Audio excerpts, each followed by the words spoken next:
warahmatullahi wabarakatuh. Saya Hania Putri Widanti dari kelas C dengan NPM B1A025180. Dalam tugas pengganti UAS ini, saya mengambil tema ketiga, yaitu aspek sosiologis dalam konflik sosial di Indonesia. Dimulai dari apa sih itu aspek sosiologis dan bagaimana aspek sosiologis dalam konflik di Indonesia itu terjadi, serta apa saja kasus dan juga hubungan dengan pengaturan hukum di Indonesia. Aspek sosiologis menurut para ahli seperti Karl Marx yang mengartikannya dengan struktur kelas dan ketimpangan ekonomi, di mana Marx memandang konflik dengan hasil dari pertentangan kelas, perbedaan kepentingan ekonomi, dan ketidaksetaraan dalam kepemilikan sumber daya. Dalam aspek sosiologisnya, hukum sering dianggap sebagai alat kelas berkuasa, sehingga konflik muncul akibat ketimpangan struktural.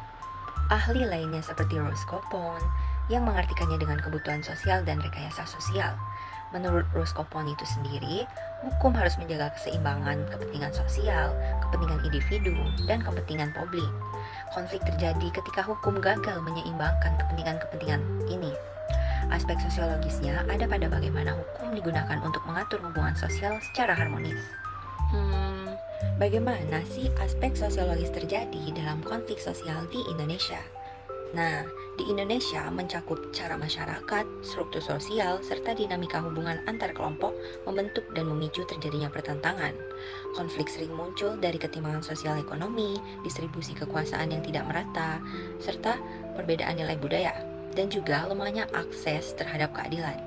Dalam konteks sosiologi hukum, konflik sosial juga dipengaruhi oleh bagaimana hukum berfungsi. Apakah hukum mampu mengatur interaksi, melindungi kelompok rentan, dan juga menyelesaikan perselisihan secara adil. Ketika norma hukum tidak berjalan seiring dengan norma sosial atau tidak dipercaya masyarakat, ketegangan mudah meningkat dan memunculkan tindakan kekerasan atau diskriminasi. Selain itu, perubahan sosial yang cepat, urbanisasi, serta kompetisi sumber daya, dan juga dinamika identitas seperti agama, etnis, politik memperkuat potensi konflik. Oleh karena itu, memahami konflik sosial secara sosiologis berarti melihat akar persoalan yang berada dalam struktur dan budaya masyarakat, serta bagaimana hukum dapat berperan sebagai mekanisme integrasi, pengendalian, dan juga rekonsiliasi. Nah, selanjutnya apa saja sih kasus-kasus serta hubungannya dengan pengaturan hukum di Indonesia? Yang pertama yaitu konflik kekerasan seperti kasus Sampit.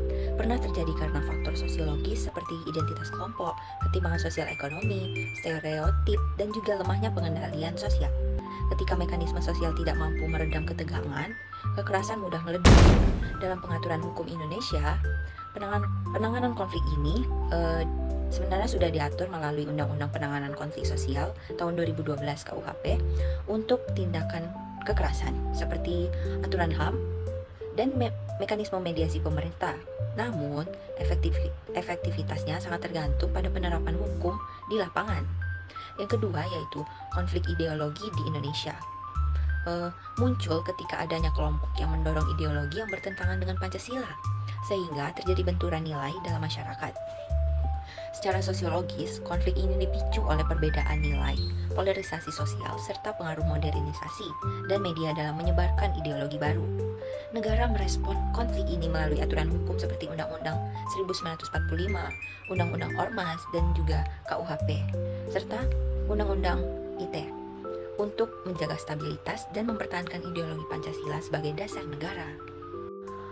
Yang ketiga yaitu konflik ekonomi, berakar pada ketimpangan sumber daya, perebutan lahan, serta kesenjangan kelas. Negara mengaturnya melalui UU-PA, Undang-Undang Ketenagakerjaan, Undang-Undang Perlindungan Konsumen, dan mekanisme penyelesaian sengketa seperti mediasi dan peradilan. 4. Konflik politik disebabkan perebutan kekuasaan, kepentingan elit, dan polarisasi menjelang pemilu. Negara mengatasinya melalui Undang-Undang 1945, Undang-Undang Pemilu, Undang-Undang Partai Politik, KUHP, serta mekanisme Bawaslu dan Mahkamah Konstitusi. 5. Konflik budaya timbul dari benturan identitas, marginalisasi budaya lokal, atau pengaruh budaya luar. Negara menanganinya dengan pasal 32 Undang-Undang 1945, Undang-Undang Pemajuan Kebudayaan, dan juga Undang-Undang Penanganan Konflik Sosial melalui dialog dan budaya mediasi. Wassalamualaikum warahmatullahi wabarakatuh.